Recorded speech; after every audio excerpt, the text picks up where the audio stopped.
అందరికీ నమస్కారం. మదనపల్లె పట్టణ ప్రజలందరికీ కూడా నమస్కారము. మన మదనపల్లె పురపాలక సంఘానికి సంబంధించి ప్రస్తుతం ఆర్థిక సంవత్సరము 2025-26 సంవత్సరానికి మనకి ప్రాపర్టీ ట్యాక్స్, అలాగే వాటర్ ఛార్జెస్, అదేవిధంగా షాపు యజమానులు డిఎన్ఓ ట్రేడ్ లైసెన్సు చెల్లించాల్సింది ఉంది. దీనికి సంబంధించి ప్రజలందరికీ విజ్ఞప్తి చేసేది ఏంటంటే, ఇంటి పన్ను అనేది మనకి జనరల్గా ప్రతి 6 నెలలకి చెల్లించాల్సి ఉంటుంది. ఫస్ట్ హాఫ్ ఇయర్ వచ్చి జూన్ మంత్ ఎండింగ్ లోపు, అదేవిధంగా సెకండ్ హాఫ్ ఇయర్ డిసెంబర్ లోపు చెల్లించాల్సి ఉంటుంది.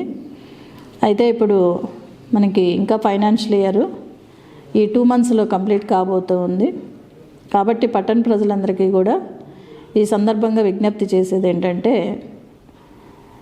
పురపాలక సంఘానికి చెల్లించాల్సినటువంటి ఇంటి పన్నుని, నీటి పన్నులు, అదేవిధంగా ట్రేడ్ లైసెన్సుల్ని వెంటనే చెల్లించాల్సిందిగా రిక్వెస్ట్ చేస్తున్నాము. దీనికి సంబంధించి సచివాలయ సిబ్బంది అందరూ కూడా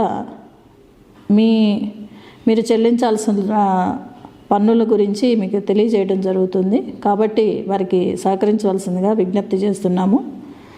మీరు పురపాలక సంఘంలో చెల్లించడానికి ఇక్కడ కౌంటర్లు కూడా ఏర్పాటు చేయడం జరిగింది. అదేవిధంగా హాలిడేస్లో కూడా ఈ పన్నులు చెల్లించేవారు ఎవరైనా ఉన్నట్లయితే వారి కోసం కూడా కౌంటర్లు అనేవి ఏర్పాటు చేయడం జరిగింది. కాబట్టి ఈ విషయాన్ని గమనించవలసిందిగా రిక్వెస్ట్ చేస్తున్నాము. అదేవిధంగా మీరు అంటే ఆఫీస్కి వచ్చి చెల్లించలేకపోయినా ఆన్లైన్ ద్వారా కూడా పేమెంట్ చేయడానికి అవకాశం ఉంది. మీరు cdma.ap.gov.in వెబ్సైట్లోకి వెళ్ళి ఆన్లైన్ సర్వీసెస్లో కూడా మీ పేమెంట్స్ చేయడానికి అవకాశం ఉంటుంది. కాబట్టి ఈ విషయాన్ని కూడా గమనించగలరు. అదేవిధంగా మనకి రాష్ట్ర ప్రభుత్వం వారు బిల్డింగ్ పెనలైజేషన్ స్కీమ్ 2025ని నవంబర్లో ఇవ్వటం జరిగింది.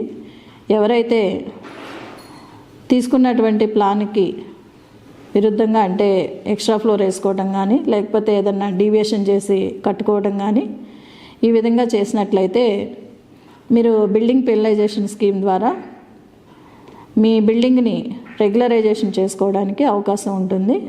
అదేవిధంగా అసలు ప్లాన్ లేకుండా కట్టుకున్న ఆ బిల్డింగ్ని కూడా మీరు రెగ్యులరైజేషన్ చేసుకోవడానికి అవకాశం ఉంటుంది. దీనికి మార్చి 11 లాస్ట్ డేట్ ఉంది. కాబట్టి ఈ విషయాన్ని కూడా గమనించండి. బిల్డింగ్ పెనలైజేషన్ స్కీమ్లో రెగ్యులరైజేషన్ చేసుకున్నట్లయితే మీకు ప్లాన్ అప్రూవల్ అనేది, అంటే రెగ్యులరైజేషన్ అనేది ఇవ్వటం జరుగుతుంది. అదేవిధంగా మీరు గమనించినట్లయితే ప్రాపర్టీ ట్యాక్స్ అనేది ఎక్కడైతే హౌస్ కన్స్ట్రక్షన్ చేసినప్పుడు ప్లాన్ లేకుండా కట్టుకున్నారో వాళ్ళకి 100% కూడా అనాథరైజ్డ్ కన్స్ట్రక్షన్ పెనాల్టీ అనేది వసూలు చేయడం జరుగుతుంది. మీరు బీపీఎస్లో రెగ్యులరైజేషన్ చేసుకున్నట్లయితే ఆ 100% యూసీ అనేది తీసేసి మీకు రెగ్యులర్ ట్యాక్స్ అనేది ఫిక్స్ చేయడం జరుగుతుంది. కాబట్టి ఈ విషయాన్ని గమనించగలరు. అదేవిధంగా ఎవరైతే అనాథరైజ్డ్ కన్స్ట్రక్షన్స్ని రెగ్యులరైజేషన్ చేసుకోకుండా ఉంటారో వాళ్ళందరి మీద కూడా ఆ బిల్డింగ్స్ మీద మరి మనకు ఉన్నటువంటి యాక్ట్ ప్రొవిజన్స్ ప్రకారం యాక్షన్ తీసుకోవటం జరుగుతుంది. లాస్ట్ డేట్ అయిపోయినప్పటికీ, లాస్ట్ డేట్ అయిపోయేలోపు అంటే 11th మార్చి లోపు మీరు ఎవరైతే అప్లై చేసుకోరో ఆ బిల్డింగ్స్ మీద అనాథరైజ్డ్ కన్స్ట్రక్షన్స్ ఏవైతే ఉంటాయో వాటి మీద యాజ్ పర్ యాక్ట్ ప్రొవిజన్ ప్రకారం మనం యాక్షన్ తీసుకుంటాము. కాబట్టి ఈ విషయాన్ని గమనించండి.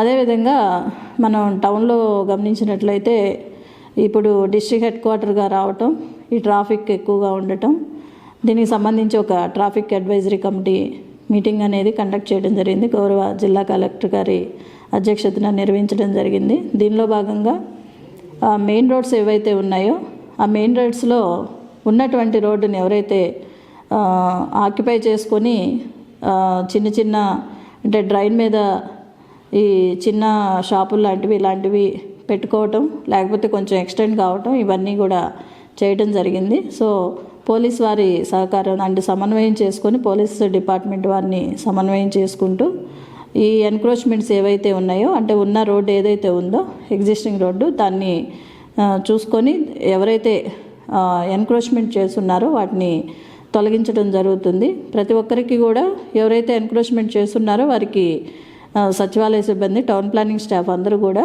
వెళ్ళి చెప్పడం జరుగుతుంది. మీ ఎన్క్రోచ్మెంట్ని మీరే తీసేసుకోండి అనేది కూడా వాళ్ళకి తెలియజేయడం జరుగుతుంది. అదేవిధంగా ఎక్కడైతే తీయలేదో వాళ్ళవి మున్సిపల్ సిబ్బంది ద్వారా తీయించడం జరుగుతుంది. కాబట్టి ఈ విషయంలో పురపాలక సంఘ సిబ్బందికి సహకరించి మీ ఆక్రమణలు ఏవైతే ఉన్నాయో మీరే తొలగించుకోవాల్సిందిగా ఈ సందర్భంగా ప్రతి ఒక్కరికి కూడా రిక్వెస్ట్ చేస్తున్నాం. Thank you.